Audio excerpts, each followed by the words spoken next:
નમસ્કાર, સીસી પટેલ લોક વિજ્ઞાન કેન્દ્ર આણંદ આપ સૌનું હાર્દિક સ્વાગત કરે છે. હું હિશાંત ભટ્ટ. હું પરિધિ ભટ્ટ. અહીં અમે ડિસ્ટન્સ મેઝરમેન્ટ સેન્સર બનાવ્યું છે, જેના માટે Arduino Uno, ultrasonic sensor for distance measurement, LCD, buzzer અને LED નો ઉપયોગ કર્યો છે.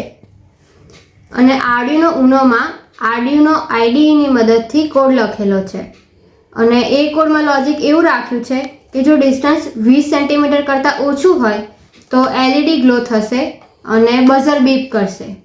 અને આ જે પ્રોજેક્ટ છે એનો ઉપયોગ પાર્કિંગ સિસ્ટમમાં અને અંધ લોકોને ચેતવણી આપવા માટે બી કરી શકાય છે.